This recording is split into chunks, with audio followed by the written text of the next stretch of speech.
What was that? Does anybody know what the hell just happened? I mean, I hope webtoon readers know, but I don't. What what the hell was that? Anyway, hello everybody. Welcome back to our weekly God of High School discussion video. Today we're here to talk all about episode 12, Fox/God. Before we do though, quick reminder to hit that sub button if you haven't done so already. Super appreciated. It's free. Go ahead, hit that sub button. And if you want to pay for something, you can go ahead and hit that join button. Get yourself some nifty badges next to your name, some emotes you can use in the chat as well as in the comments as well. Anyway, let's go ahead and jump into it. Okay, so yeah, we're gonna actually start by doing that character design analysis thing that I said I wanted to do for Mandy, Mandiuk. I said last week that I was gonna do a design time for Mandy when we got to see the full outfit, because a lot of folks were like, you know what, Mandy actually gets a cooler outfit. They'll probably have it by next week. You may as well just wait.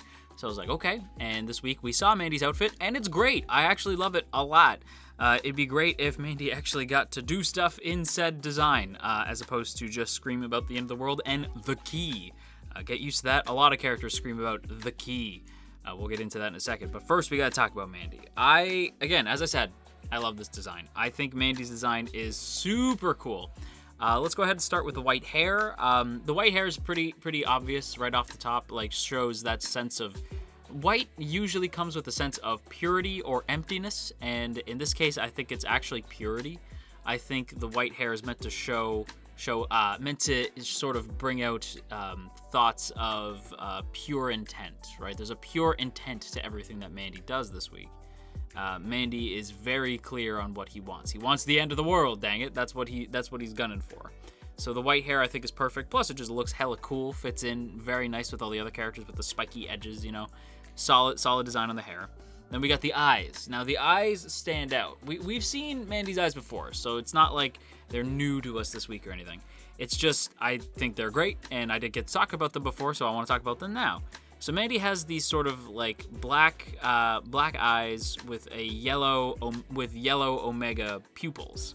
Now, omega as a symbol is meant to represent the final letter in the Greek alphabet, and this I think is kind of obvious, basically just meant to represent the final judgment. If omega is the final symbol in the Greek alphabet, it's basically where that whole saying like the alpha and the omega, the beginning and the end. Omega is the end, a climactic finality is tied to the symbol of omega. So having that as Mandy's eyes, as literally Mandy's pupils, yellow omega symbols, I think that works quite well.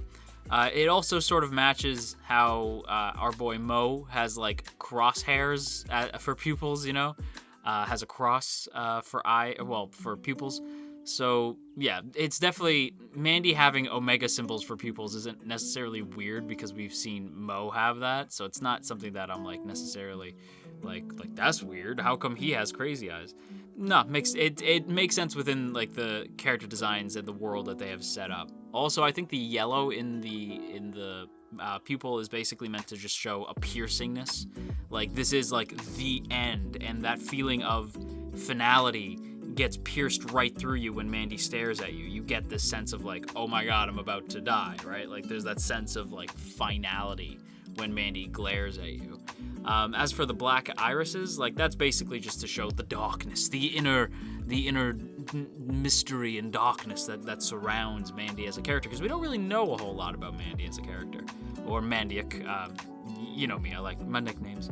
As for the coat, oh my god, the coat is great. The coat is my favorite part about the design. I absolutely adore the coat. It's on my one monitor it looks dark blue, and on my other monitor it looks turquoise. So I couldn't quite figure out, I'm like, is it supposed to be dark blue or turquoise? When I looked up just images of the character, it looks more blue than turquoise, so maybe I'm just not looking at it properly. But whether or not it's blue or turquoise, what I'm taking away from the design is actually the same that you would take from both colors anyway, so it's fine. What you really take away, or at least what I'm taking away from the design, is that there's I'm getting a sense of spiritual authority from Mandy, right? Blue as a color usually represents stability.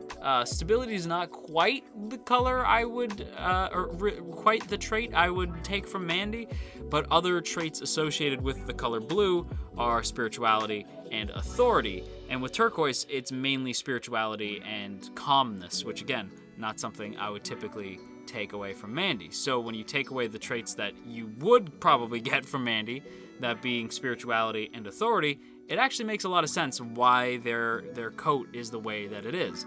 In fact, the flourishes on it, the yellow and white, form a sort of like sash-like over the, like around the neck and down the front of the shirt, and it sort of looks similar to a priest's outfit. So again, another sense of spiritual authority coming from Mandy, and it makes a lot of sense given what we know about the character and how they behave. As for the orange in the outfit, because we do see the splashes of orange. Did I say yellow? I meant orange. The splashes of orange definitely represents a sort of enthusiastic nature to the character. Although in Mandy's case, that enthusiasm is pushed to the brink where Mandy's almost insane. And again, with the white, it's just the idea of a pure intent behind every one of Mandy's actions. And we see that throughout the characters, like throughout the different interactions the character has. As well as it could represent a clarity of goal. You know, like the white hair, the whites, the sort of splashes of white throughout the design could represent Mandy's clear goal in mind, right? Like with Mandy, there's a sense of clarity. Like Mandy feels as though he is like very much attuned to what their god wants, right? So that sense of clarity of their goals. That's another maybe potential hint of what the white in the design is meant to represent. That said, it's basically, as I said, just a dope-ass design. I love Mandy's design. I just wish Mandy got more to do. Because let's go ahead and talk about this. This is the biggest thing about the episode, and honestly, I don't even really have any notes about this episode just because of this big, huge note that I've even highlighted. I have no idea what the hell happened this week. I have no idea. Now, in fairness, I haven't had much of an idea the last few weeks, and I think if you go back and watch my videos, you can tell that I'm hyped by the action at play, but when it comes to the story, I'm either sort of like, oh, I would have done something differently, or just like, oh, I don't know if that's quite what feels right. Like, I don't know if I really understand what's going on, right? Like, how many times in these videos have I said, I don't understand that. Like, I don't understand what's going on. And the thing is, and this is big, right? I have been reached out to on Twitter and in the comments by you webtoon readers. And here's, listen, some of y'all jumped the gun and spoiled some stuff that I wish you didn't. But I get it, right? If you're a webtoon reader, this is like one of the first times you've seen something you've been reading animated. So I understand why some folks spoiled some stuff about Mori. Mainly because they're just super excited, you know, like you guys just want to share this cool thing that you love about this character. So I get it. I'm usually sort of heated in the moment, but I'm not mad specifically at you, more so mad at the spoiler. But the one thing that I kept hearing you guys say in the comments, and it didn't really click until this week. It sort of started to click last week, but this week in particular, it really clicked. And that is, oh my God, the amount of comments I've been getting saying that this isn't how it goes down in the webtoon. The amount of times I've been told, like, that's not what happens, and, like, they didn't explain this at all, and it's kind of important, and I'm like, yeah, it's probably not that important. It's probably, you're just probably, you know, like being, like, you're getting too concerned about what they're cutting. Focus on what they leave in. But no, webtoon readers, I think, are right, because honestly, there's so much that's not explained. And I don't think that's, like, at the very least, based off what I've been told, because y'all know me, I'm anime only, I don't really like reading webtoons, I don't really like reading manga, I'm an anime guy. So I can only go off what people have told me. And what you guys have told me is that a lot of the stuff either isn't explained or outright completely different in the webtoon, and it shows now. This isn't an issue with Youngji Park at all.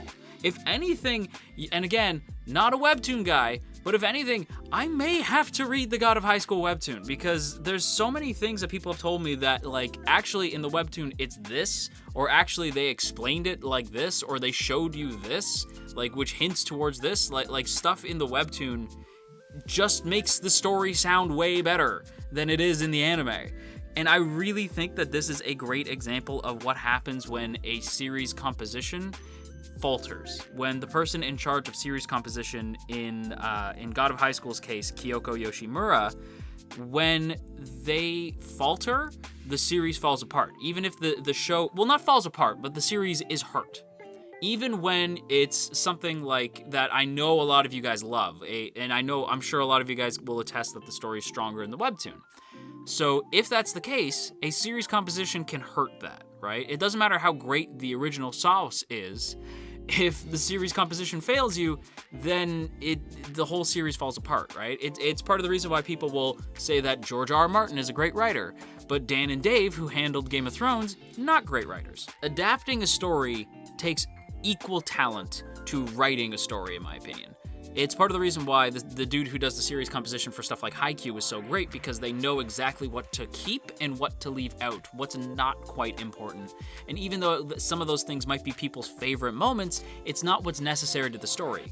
Whereas here, the series composition feels like it leaves out so much stuff and changes things to fit the runtime that doesn't make a whole lot of sense. Just look at what they did to Mira. The amount of people saying like, oh my god, they totally, like Mira gets screwed in the adaptation. And yeah, you feel it. Even though I don't know what goes down with Mira in the webtoon, I feel that. Because the character feels like they don't get treated well at all. In fact, and this is something that I didn't really want to bring up, because I feel like people are gonna shout like, I don't know, something at me. And I'm normally not this guy. I normally roll my eyes when people mention this shit. Like, especially this word that I'm about to say, I usually roll my eyes because I think that's so dumb. Clearly not. But in this case, does the show feel like weirdly misogynistic to you? The character who gets screwed over is Mira. Jay is constantly talking about how they don't like women, which again is apparently something that was altered for the adaptation, which isn't really prevalent here. Even this week, the woman gets called a loser and is like the Jay's mom is called a loser and blah blah blah. And it's like, yeah, she is a loser for leaving her kid, but it's like it couldn't have been the dad. You know what I mean? Like, it just all the lady fighters either get put in skimpy outfits or get their legs chopped off. And it's like, I know it's not misogynistic, and I hate that word because that gets used way too frequently, and it means nothing these days. But like, do you know what I mean? Am I crazy? Is this story, like, is the writing for the anime a mess, or am I insane? Because it feels like a mess. Like, this week's episode felt like the end of the world, which it is supposed to feel that way, but it doesn't mean anything. Like, I don't really understand what's happening, and because I don't understand what's happening, it's just visuals on a screen, right? It's just crazy cool animation. And I have to emphasize that. It is crazy cool, right? The animation on display is dope as hell. Nobody's arguing that. I don't think there's a single person who would look at this animation and say, I've seen Mappa do better, it's not that great. No, this is dope. Right, this looks fantastic. I'm so impressed with the visuals in this week's episode. But the problem is, none of it means anything. Like, I don't understand what the high hell is going on. So instead of being like, oh my god, like Jay's fighting ill, and oh, he's fighting Mo now, and oh, blah blah blah, I'm mostly like, what happened to Jay? Like, why does he look like a monster? I thought he was like Jaws or something. Why does he have like weird, like goopy monster powers? I think he got them from Mandy, because we see Mandy hand him something, but it's not explained how he met Mandy or what, and it like, I don't even know what the hell's going on. We see his dad for like a hot second, but you don't care about them. Same with the musician kid. Like, I don't care that guy's dead. It's like, oh, he seemed like he had a cool power, the Beethoven dude. And his Gramps dies here too, and I'm like, I don't care about that guy. Like, I don't understand what's happening because you haven't, I can't get invested in what's happening. And I don't understand what's happening because you didn't tell me anything. You just kind of threw characters into a ring, had them fight, and it looked fantastic. And for most people, that might be the point of the anime. Like, if you're like me and you're anime only, you might only be watching because the fights are cool. And if that's why you're watching, then congrats, because the fights are cool and they do look great. And I'm not saying the series is bad by any stretch of the imagination. Literally, the fights and our main trio hold this show up to being, like, to me, like a solid 7, right? It's like a solid 7 now. I thought this could have been like an easy 8, but it has sort of faltered into being a solid 7. And I know for some people that might seem low, but for me, most shows, like if a show is just okay, it's sort of around a 5 or a 6. So for God of High School to be a 7 means I think it's pretty good. I really enjoy it, but it just feels like I literally left this episode with a million questions. And whereas with other shows, if I leave with a million questions, it's because they want me to be asking those questions. I don't think I'm supposed to be asking these questions. Like, I don't think I'm supposed to be like, why are they fighting for the key? Who is Jay even supposed to be? Like, who is Mandy? Like, who are the 6? I don't know. They barely explained it. Like, the 6 are cool, but when they show up, I'm like, all right, I guess I remember, like, the acupuncture guy, I guess, from, like, when he taught Mori the pressure point thing that one time several episodes ago, but that's not enough for me to care. Like, when the one dude from the 6 dies to avenge his grandson, I'm like, I don't care. Like, and it's not like I don't care as in, like, I'm cold and I'm unfeeling. I wish I could care. You guys know me. I love ships. I love getting emotional and in my feels. It's not about me not feeling because I'm because I'm just cold or something. I'm not feeling anything because I feel disconnected, where I'm like, I don't really, like, I want to care, but I'm having a hard time caring because I don't really understand, and it just, nothing is being explained. And I know I've been repeating myself, but now you know what it's like to be in my head when I'm watching an episode of God of High School the last few weeks. Is it hype? Of course it's hype. It's been hype, you know? Like, it's been hype the whole way. And if that's what you're watching, then, as I said earlier, congrats, that's what you're getting. But I think, and I don't say this, and if you've been with the channel for a long time, you'll know that I don't say this often. In fact, I rarely, if ever, say this. I think I might actually have to read the source. I never say that, right? Like, even if an adaptation is bad, I normally am like, whatever. If an adaptation's bad, that's on the adaptation. But everything I've been hearing from the comments about the webtoon makes me go, you know what? Even though I hate reading because I'm dumb and stupid, and you guys know this, but I may have to just suck it up and read the webtoon. Maybe I'll stream it. maybe we'll do like a read along on Twitch or something. I don't know, but like, it's the finale next week, and I don't know what the hell's going on. And I hope Mappa can stick the landing. I don't think this episode is bad by any stretch, but it's just like, this was the episode where it hit me that, like, it's pure hype, which is great, but there's very little else going on. Like, it's hype, and I love Mori and Han and Mira, but that's it. Oh, and Park and Q.